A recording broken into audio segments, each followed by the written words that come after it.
ಸಪರಿವಾರದ ನೀಲಕಂಠ ಉಮಾ ಮಹೇಶ್ವರ ದೇವರಿಗೆ ಇಲ್ಲಿರುವ ಸರ್ವಶಕ್ತಿಗಳಿಗೆ ಅಡ್ಡ ಬಿದ್ದುಕೊಂಡು ವೇದಿಕೆಯಲ್ಲಿರುವ ಎಲ್ಲ ಗಣ್ಯರಿಗೆ ನಮನ ಹಾಗೂ ಎಲ್ಲ ಪತ್ರಕರ್ತರ ಬಂಧುಗಳು, ಟಿವಿ ಮಾಧ್ಯಮ ಬಂಧುಗಳು, ದೃಶ್ಯ ಮಾಧ್ಯಮದ ಬಂಧುಗಳಿಗೆ, ನನ್ನ ಛಾಯಾಗ್ರಾಹಕರಿಗೆ ಎಲ್ಲ ನನ್ನ ನಮನವನ್ನು ಸಲ್ಲಿಸಿಕೊಂಡು ಎರಡು ಮಾತು. ಈಗಾಗಲೇ ಮಂಜುನಾಥ್ ಭಂಡಾರಿ ಮತ್ತು ಕೃಷ್ಣಮೂರ್ತಿಯವರು, ನಾಗರಾಜ್ ಶೆಟ್ಟಿ ಮತ್ತು ಕೃಷ್ಣಮೂರ್ತಿಯವರು ವಿವರವಾಗಿ ಎಲ್ಲವನ್ನು ಹೇಳಿದ್ದಾರೆ. ಇಲ್ಲಿ ಮುಖ್ಯವಾಗಿ ನಾವು ನೋಡಬೇಕಾದದ್ದೆಂದರೆ, ಒಂದು ದೇವರ ದಯೆ, ಮನುಷ್ಯನ ಇಚ್ಛಾಶಕ್ತಿ, ಕ್ರಿಯಾಶಕ್ತಿ, ಮೇಧಾಶಕ್ತಿ ಅದು ಒಟ್ಟಾದರೆ ಯಾವುದು ಆಗ್ತದೆ ಈಗ ನಡೆದ ಈ ಕಾರ್ಯ ಸಾಕ್ಷಿ. ನೀಲಕಂಠ ಅಂದರೆ ದೇವತೆಗಳಿಗೆ ಮತ್ತು ಮನುಷ್ಯರಿಗೆ ಕಷ್ಟ ಆಗಬಾರ್ದು ಸಮುದ್ರ ಮಂಥನವಾಗುವಾಗ ವಿಷವನ್ನು ತಾನು ಕುಡಿದು ತನ್ನ ಮೈಯಲ್ಲಿ ವಿಷವಿದ್ದರೂ ಜನರಿಗೆ ಸುಖವನ್ನು ಕೊಟ್ಟರು. ಅದೇ ರೀತಿಯಲ್ಲಿ ಮಂಜುನಾಥ್ ಭಂಡಾರಿಯವರು ತನ್ನ ಆರೋಗ್ಯದ ಏರುಪೇರಿನ ಬಗ್ಗೆ ಯಾವುದೇ ಗಮನವನ್ನು ನೀಡೋದು, ಯಾವ ವ್ಯಕ್ತಿಯೂ ಅವರ ಸ್ಥಿತಿಗತಿಯಲ್ಲಿ ಈ ಕಾರ್ಯಕ್ಕೆ ಇಳಿಯಲಿಕ್ಕೆ ಸಾಧ್ಯ ಇಲ್ಲ.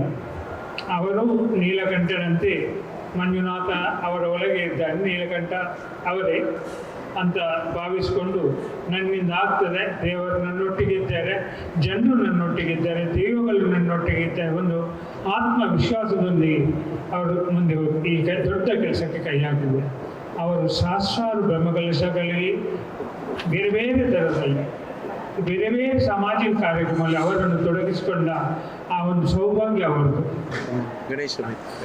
ನಮ್ಮ ಮಂದಿರ ಮಾತೃ ಸಂಘದ ಗಣೇಶೋತ್ಸವದ ಒಬ್ಬ ಟ್ರಸ್ಟಿಯಾಗಿ ಸಹ ನಿರಂತರ ಸಲ್ಲಿಸುತ್ತಾ ಬಂದಿದ್ದಾರೆ.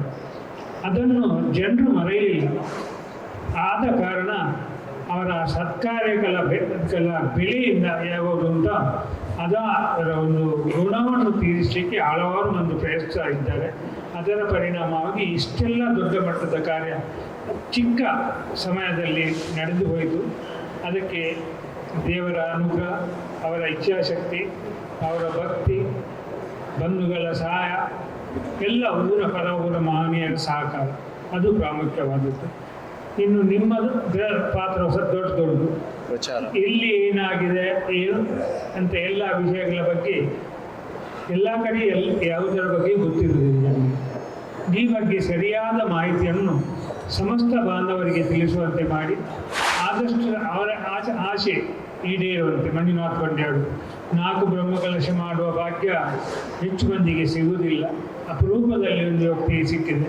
ಅವರ ಆಸೆಯನ್ನು ಈಡೇರಿಸುವಂಥ ಕೆಲಸ ಮಾಡಿದರೆ ನಿಮಗೂ ಸಹ ಅದರ ಒಂದು ಪುಣ್ಯದ ಫಲ ಬರ್ತದೆ. ಆ ಕೆಲಸವನ್ನು ನೀವು ಮಾಡಬೇಕೆಂದು ಕೇಳಿಕೊಂಡು ಇನ್ನೂ ಹೆಚ್ಚಿಗೆ ಮಾತಾಡದೆ ಇನ್ನೂ 2 ಮಂದಿ ಮಾತಾಡಬೇಕಿರ್ತದೆ. ನಮ್ಮ ಈ ಕಾರ್ಯಕ್ರಮ ಸುಸೂತ್ರವಾಗಿ ನಡೆಯುತ್ತಿದೆ, ಯಾವ ಸಂಶಯವೂ ಇಲ್ಲ. ಶುಕ್ರವಾರದಂದು ಬೆಳಿಗ್ಗೆ 9:50ರಿಂದ 11ರವರೆಗೆ ನಡೀತಾ ಇದೆ.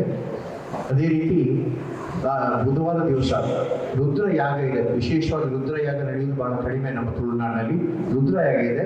ಅದರೊಟ್ಟಿಗೆ 19/3/26 ಗುರುವಾರದಂದು ಸಹಸ್ರ ನಾಳಿಕೇರ ಮಹಾಗಣಪತಿ ಹೋಮ, ಸಹಸ್ರ ನಾಳಿಕೇರ ಮಹಾಗಣಪತಿ ಹೋಮ ಕೂಡ ನಡೆಯಲಿಕ್ಕಿದೆ.